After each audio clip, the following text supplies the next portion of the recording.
세계 곳곳의 일부 수중 동굴들은 너무 위험해서 출입이 제한되기도 합니다. 프랑스에 위치한 굴 두퐁 동굴은 원래 사람이 들어가도록 만들어진 곳이 아니었지만 한 탐험가가 이를 발견하고 동굴에 들어갔습니다. 그리고 얼마 지나지 않아 충격적인 일이 발생합니다. 프랑스 아르데슈에 위치한 굴 두퐁 동굴은 거대한 동굴 시스템의 일부입니다. 굴 두퐁 동굴은 수직 구간과 수평 구간으로만 이루어져 있으며 극도로 좁은 구간들로 구성되어 있어 진입하기가 매우 까다롭습니다. 또한 바닥에 깔려있는 부유물들을 건드리기 쉬워 곧바로 시야가 가려지는 실트 아웃 현상이 발생할 수 있습니다. 1955년 탐험가 불 산탄데르 팀이 좁은 입구를 통과하여 주 통로까지 진입하는 데 성공했고, 이들이 발견한 이 동굴은 매우 복잡했습니다. 독일 탐험가 조셉 슈나이더는 과거 굴 두퐁 동굴 시스템 깊숙이 탐사하러 들어갔다가 동굴 입구가 흙더미로 막혀버리는 상황을 겪었습니다. 그는 밖으로 나가는 길이 막혔음에도 불구하고 간신히 목숨을 건지고 동굴을 빠져나올 수 있었습니다. 그 후 10년이 넘는 기간 동안 아무도 이 물속의 동굴로 잠수해 들어갈 엄두를 내지 못했습니다. 많은 팀이 다시 들어가려고 시도했지만 실패했습니다. 이 동굴은 결코 봉인이 풀려서는 안 되었지만 2002년 어느 한 팀이 결국 봉인을 풀어버렸습니다. 폴란드 출신의 베테랑 동굴 탐험가인 발덱은 1988년 영국 동굴 탐험팀의 일원이 되었습니다. 그는 거의 10년 동안 이 팀과 함께 세계 곳곳의 동굴, 설산 등 자연 환경을 광범위하게 여행했습니다. 무엇보다 그는 위험을 감수하는 성향을 가진 인물이었고, 자신의 안전보다 스스로를 한계까지 몰아붙이는 위험한 행동을 시험해보는 것을 즐겼습니다. 어느 날 자신의 탐험팀 중 몇몇 젊은 탐험가들이 물속 동굴로 다이빙하여 탐험한다는 소식을 듣고 동굴 다이빙에 흥미를 느낀 발덱은 자신도 직접 다이빙을 해보기로 계획하기 시작했습니다. 2001년 6월 발덱은 당시 폴란드 최고의 동굴 다이버 중 한 명이었던 빅토르 블록을 만났습니다. 그리고 발덱은 빅토르 블록이 이끄는 그룹과 함께 여러 동굴 다이빙을 다니기 시작했습니다. 그는 초보자였음에도 불구하고 약 45m 깊이까지 잠수하며 자신의 이전 잠수 기록을 모두 깨는 데 성공했습니다. 그렇게 발덱은 동굴 다이빙에 큰 흥미를 느끼며 국내외 많은 동굴에서 잠수 경험을 쌓기 시작했죠. 그리고 그의 멘토였던 빅토르 블록은 3년이 지난 2004년 5월 동굴 다이빙으로 인한 합병증으로 사망했습니다. 2005년 4월 5일 발덱은 소규모 잠수팀과 함께 프랑스 아르데슈 지역의 부스 산탄데르로 향했습니다. 그리고 일행은 굴 두퐁 동굴로 향했죠. 그는 이 동굴이 위험하다는 것을 알고 있었지만 그의 도전 욕구와 동굴 내부가 완전히 탐험되지 않았다는 사실 때문에 동굴의 바닥이 있다면 그것을 찾겠다는 결심을 했습니다. 또한 그는 2년 전 자신이 세웠던 약 102m 깊이의 잠수 기록 또한 함께 깨고 싶었습니다. 하지만 그만큼 깊이 잠수하기 위해서는 정확한 계획과 특수 장비가 필요한 테크니컬 다이빙을 해야 했는데, 발덱은 계획과 장비가 완벽히 준비되어 있지 않았음에도 불구하고 테크니컬 다이빙을 감행하려 했습니다. 그러나 그는 자신의 기술에 자신감을 갖고 있었고 굴 두퐁에서의 위험한 잠수에 대비가 되어 있다고 믿고 있었습니다. 다행히도 발덱은 잠수를 시작하면서 주 장비인 제호흡기가 고장났을 경우 생명을 유지할 수 있는 비상용 장비를 갖추고 있었습니다. 제호흡기 장치는 다이버가 내쉰 숨을 정화하고 산소를 보충하여 다시 마시게 하는 공기 재활용 장치입니다. 그는 10리터 실린더 2개를 등에 단단히 묶고 입수했는데 이 실린더들의 무게는 총 약 15kg에 달했습니다. 이 비상용 실린더 안에는 각각 깊은 곳에서 사용할 트라이믹스 기체와 얕은 곳에서 사용할 공기 혼합 기체가 들어있었습니다. 이처럼 그는 혹시나 제호흡기에 문제가 생길 경우를 대비해 곧바로 상황에 따라 전환할 수 있는 안전장치를 마련하고 동굴 입구로 들어갔습니다. 하지만 동굴 입구에서부터 난관이 시작되었습니다.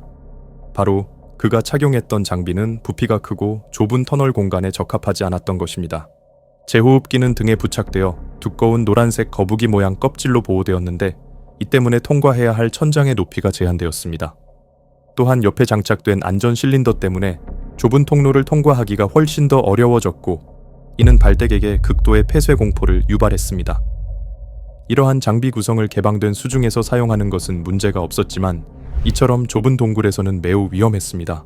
그러나 발덱은 자신이 착용한 장비에 대해 개의치 않았고 동굴은 충분히 넓고 적합하다고 믿고 있었습니다. 또한 그는 내부 호흡 기체 압력과 주변 수압을 일치시켜야 했고, 다이브 컴퓨터로 실린더 압력을 확인하고 깊이를 확인하며 체류 시간 등을 신중히 관리해야 했습니다. 발덱은 좁은 터널을 통과해 나가기 시작했습니다.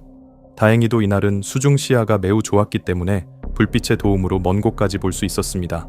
그는 약 18m 깊이의 구역에 도달했습니다. 그러나 동굴 경로는 이때부터 급격하게 아래로 꺾여 있었고 이때부터 그는 수직으로 내려가야만 했습니다. 하지만 그가 착용한 장비는 일반적인 작은 산소통이 아닌 크고 두꺼운 제호흡기 장비였기에 극도로 좁은 수직 구간에서는 등이 최대한 동굴 벽과 부딪히지 않게 몸을 완전히 벽 쪽으로 붙여 내려가야만 했습니다. 하지만 안타깝게도 발덱은 이 구간에서부터 어려움을 겪기 시작했습니다. 바로 질소 마취 현상이 발생하기 시작한 것입니다. 질소 마취는 수심이 깊어질수록 호흡 기체 속의 질소가 뇌에 작용하여 술에 취한 것처럼 판단력과 인지 능력을 마비시키는 현상입니다. 하지만 발덱은 이러한 이유로 포기하고자 하는 사람이 아니었습니다. 그는 아랑곳하지 않고 몸을 비집고 손으로 벽을 짚으며 계속해서 아래로 내려가기 시작했습니다. 그러나 그의 호흡은 평소보다 더 힘들어졌고 어지럼증이 나타나기 시작했습니다. 어쩔 때는 손을 놓쳐 등에 장비가 부딪히기도 해 기스가 나기도 했지만 동굴의 바닥을 보겠다는 일념 하나로 수직 구간을 내려갔습니다. 그렇게 몇십 분이 지나고 그는 약 80m 구간에 도달해 수평 구간이 이어지는 지점까지 도착했습니다. 그는 질소 마취가 점점 심해지고 있음을 느꼈음에도 불구하고 수평 구간으로 나아가기 시작했습니다. 수평 구간은 압력도 일정했기에 끝까지 도달하는데 큰 어려움은 없었지만 그 다음 구간에는 수직 구간이 한 번 더 존재했습니다. 여기서 이미 포기하고 그만 돌아갈 수도 있었지만 그는 조금만 더 내려간다면 자신의 기존 기록이었던 102m를 넘어서는 110m 깊이까지 도달할 수 있었던 것이었습니다. 하지만 불행하게도 질소 마취로 인해 그는 이미 중요한 결정을 판단하는 능력을 상실한 지 오래였습니다.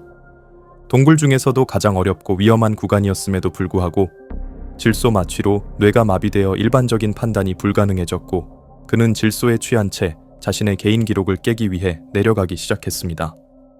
발덱이 내려가면서 질소 마취 증상은 더욱 심해지기 시작했고 그는 현재 자신의 위치가 어디인지, 수압이 얼마나 되는지, 그리고 깊이나 체류 시간도 제대로 파악하지 못하고 있었습니다. 또한 그는 제호흡기를 사용해 실린더 내부의 가스 압력을 변경하고 부력 조절 장치를 이용해 가라앉는 속도를 조절해야 했지만 이미 그는 제정신이 아니었습니다. 마취 증상은 점점 심해지고 있었고 그가 흡입하는 가스의 밀도는 높아져 숨을 쉬는 것이 거의 불가능해지고 있었습니다. 다시 말해 그의 폐에 충분한 산소가 흡수되지 않았고 동시에 이산화탄소가 제대로 배출되지 않았던 것입니다. 이 시점에서 그는 깊은 수심에서 홀로 공황 발작을 겪기 시작했습니다. 움직일 수도 없었고 깊은 수심에서 사용할 수 있는 비상 실린더가 있었음에도 불구하고 그는 장비를 조작할 수 있는 상태가 아니었습니다. 오후 3시경 수면 위에 대기하고 있던 그의 일행 중 일부가 70m 깊이까지 잠수해 발덱을 찾기 시작했습니다. 총 2번에 걸쳐 동굴로 잠수해 그를 수색했지만 어디에서도 그의 흔적을 찾을 수 없었습니다. 결국 발덱이 혼자 힘으로 동굴 밖으로 나올 수 없다는 것이 명확해지자 일행은 곧바로 구조대에 신고했습니다. 현장에 도착한 프랑스 수색 및 구조팀의 구조 작업은 처음부터 쉽지 않았습니다. 작업은 동굴 속으로 진입해 발덱을 찾는 잠수 구조대원들과 그들을 동굴 밖으로 끌어올릴 지상 지원팀으로 나뉘어 진행되었습니다. 구조팀은 교대로 투입되며 동굴 내부로 천천히 진입해 나가기 시작했습니다. 그렇게 마침내 다음 날인 4월 6일 구조팀은 발덱을 발견하는 데 성공했습니다. 하지만 안타깝게도 그는 이미 시신으로 발견되었습니다. 발덱의 시신은 약 105m 깊이에서 발견되었으며 출구 방향으로 비스듬히 놓여 있었기에 그가 몸을 돌려 탈출을 시도하려 했음을 짐작할 수 있었습니다. 또한 그의 다이브 컴퓨터를 확인한 결과 그는 최대 약 107m 깊이까지 도달했음이 확인되었습니다. 구조팀은 발덱의 시신을 밧줄로 고정시킨 뒤 동굴 밖에 있던 구조대원들이 밧줄을 당겨 시신을 수습하는 데 성공했습니다. 사건은 이로써 마무리되는 듯 보였습니다. 하지만 충격적이게도 당시 상황에서 발덱의 죽음에 대해 여러 가지 의문점이 제기되기 시작했습니다. 사고 이후 프랑스 당국은 발덱의 소지품을 압수하려 했지만 그의 일행 중 일부가 그의 잠수 실린더를 몰래 숨기려는 등의 수상한 정황이 발견되었습니다. 또한 당국은 발덱을 폴란드로 송환하기 전 소지품 확인조차 제대로 하지 않았습니다.